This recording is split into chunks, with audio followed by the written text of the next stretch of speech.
Hi everyone. Sorry that I can't be there this afternoon with you. I think that what we were going to work on together in class, you can work on with some help from this video, and we'll be able to meet back together on Wednesday and continue this work.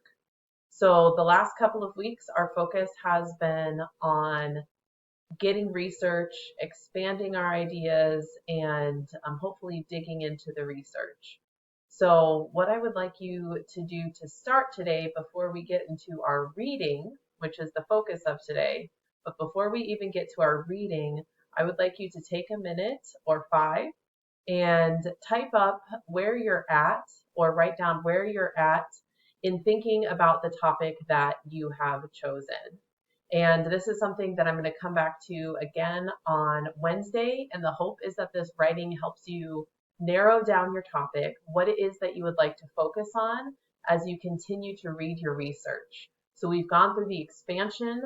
Our research is continuing to expand our ideas, and we're going to use writing as we read to help contract and focus it. So if you remember that image of the Great Plains that I showed you, the biome, we had all these different animals in all these spots, and we're expanding our view to see the greater picture now of the topic, and then we're going to decide how we're going to frame the issue as you eventually talk about it. So go ahead, pause the video, set a timer for 5 minutes, and just write, where am I on this topic? What am I thinking? What are my ideas? And after you've written, you can go ahead and play this video again. So now that you've done that and you've done some writing, we can get into our task today, which is approaching a challenging text from your research. So the text can be challenging in a couple of ways. It can be a challenging text because it is very long. So this could be a text that you find really interesting and it's over 10 pages. And you're thinking, okay, this is just going to be a little bit hefty to get through. It can contain some structures that are more challenging, like really, really beefy paragraphs or complex sentences. So that can also make it challenging. The vocabulary can make it challenging. And then there's also content that can make it challenging. So there are a couple of things within the content. One, it could be high level content. And you may be thinking, okay, so there's words, there's ideas, there's concepts that I might not know, but I think it's worth it to learn and to expand here. So I want to take on that challenge. The other way that content can be challenging is if it's a touchy subject or if it's something that you've gone through, you might find yourself having a negative emotional or challenging emotional response to it. So that's something where you might have to watch yourself and be like, okay, I'm finding myself getting really worked up. I'm finding myself getting frustrated. I'm finding myself getting sad. And there are topics that are important for us to get into that may have that effect on us. So that's the final way that it can be challenging. So the next thing I would like you to do before we pick up the text is I'd like you to think about and jot down to yourself, what makes my text challenging? You're going to go look through the text, see if it's the structure, see if it's the content, see if it's the style of writing or the length. So jot down a couple lines. What makes this text challenging? And I would encourage you to write that at the top of the page, of the first page of the text, to kind of help frame your approach. So go ahead and pause the video and do that, please. Okay, so the second thing that we're going to do now that we've identified what the challenge is purposefully choose a strategy that will help you meet this challenge in the text as you read. Now, just to let you know, quality readers use multiple reading strategies as they read a text. In fact, you already used one just by looking through the text itself and skimming it and seeing what is challenging. So that's anticipating, and that is a good reading strategy. So now, based on that finding, we're going to make a plan, and that plan can include several reading strategies. So if you know there's going to be vocab in there, I would suggest having Google at the ready. So many of you already have that skill, and it's just about choosing to use it. And when you have a word that you don't know in the text, and you determine this word is important to know for me to understand what's going on, you're going to, as you read, circle the word, look up the definition, and then translate it into your own kind of summarized definition just on the page. So if I ran across the word qualitative and I was like, okay, this seems to be important, I'm going to look up that word and see, oh, it has to do with numbers and like narratives in a study. So not so much numbers, that's quantitative. But I want to make sure I write that down, like has to do with examples and anecdotes in a research study. Okay, that was a very, very basic definition of qualitative, but it's fine. We also want to make sure if the paragraphs are really long that we use a strategy of making sure we find the main idea in that paragraph. So highlighting the main idea and then maybe underlining key points that support that main idea. If your text, if your challenging text is long, like it's a 10-page article, I would strongly suggest putting by each paragraph, what is this saying? So what is this paragraph about? What is this paragraph? What is this paragraph about? Next to every single paragraph. So if you get lost, you can just skim your notes and be like, oh, okay, so that's what they were talking about. Here it is. You can also choose to use the strategy of annotating. So making little notes to the side of things that you're curious about, things that you want to look at in other research. Like, is this really true? Like, what other research says this? You can write questions in the margins. You can circle things and kind of talk back to the text. So you can use that strategy. You can also use the strategy, and I would recommend this as you read, and we would have practiced this in class, of taking breaks.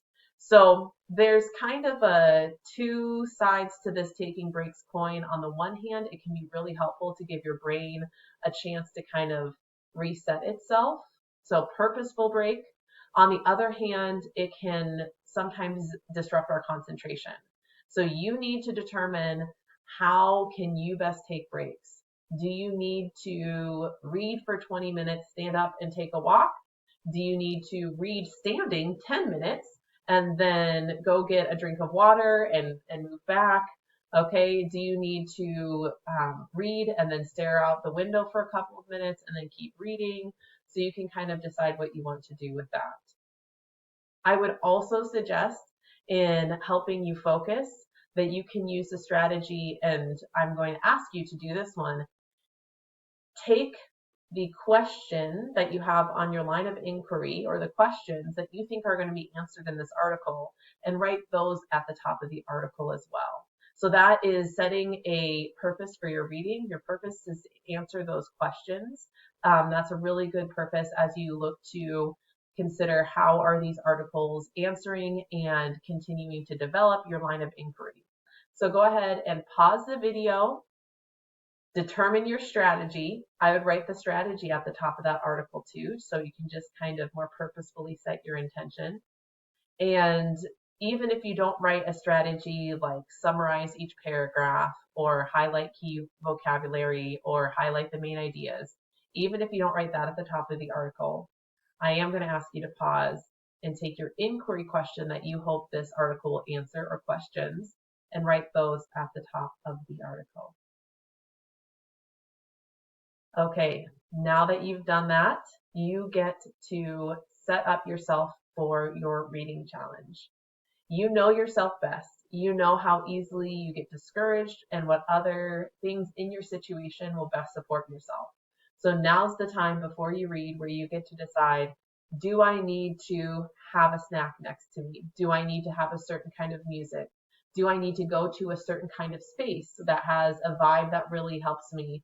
So that could be in the library, that could be in your dorm room, that could be in another space around campus that is a little bit more studious. Probably when you're doing a challenging text, this is not the time to go to the den or go to a very social area, because the interruptions are just going to set you back.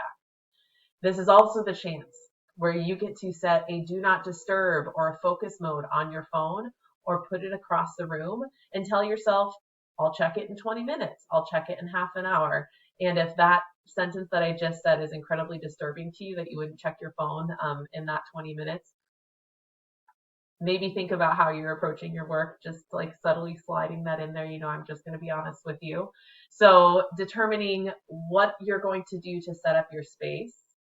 And I have a couple more instructions after you get through some reading. So whether it's 10, 20 minutes, or half an hour, I would suggest that you set a focus to start reading, maybe get halfway through your article, and then come back to this video and hear some of the other instructions that I'm going to suggest.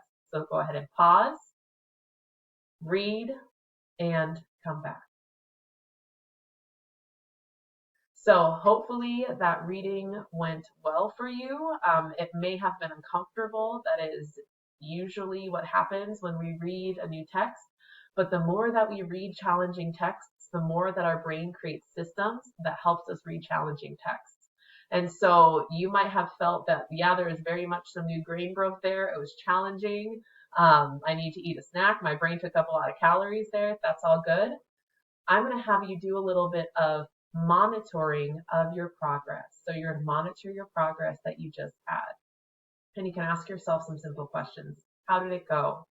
Was I able to comprehend what it was saying?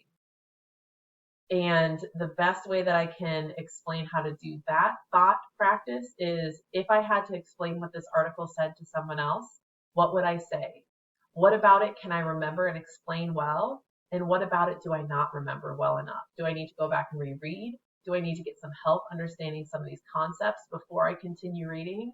So this is where you get to do an additional strategy where you realize if I cannot remember anything I read, let me go back to my little annotations. Okay, do those help me remember? If you chose not to take annotations and you can't remember, I'd highly encourage doing that because our bodies and our brains learn together. Doing things with our bodies causes our brains to learn. So make sure that you've applied a strategy that is helpful. And if the strategies that you've tried so far have not helped you, try a different strategy. Try maybe taking different notes, highlighting, color coding, underlining, drawing arrows back and forth. Do something to physically engage with the text. If you found yourself getting distracted, stand up. Stand up while you read. Nobody said that you can't do that. So like stand up, just kind of like look at it, maybe move your body a little bit more because sometimes our bodies need to be engaged in a bigger way. So here's your chance where you get to determine, do I need to revise what I've chosen to do? What is that going to look like? So you can take some notes about how you're going to do that. And if this was absolutely just like blew you out of the water, like you have no idea what's going on, send me an email of the article and send me an email about kind of what happened, and we'll see if I can't help you out when I get back to campus on Tuesday. Finally, submit your annotated article when you're done reading it. It's assigned for tonight at midnight with the idea that going through this video and doing these steps and finishing that article should be about the class period of time with no distractions. So we're going for about an hour of focused work. Maybe you can spread that out to 20-minute increments throughout the day. But let me know if you have questions. Again, on Canvas, there is an assignment for you to submit the article that you annotated as you watch this video. Take care. Email me if you have questions, and I will be seeing you later.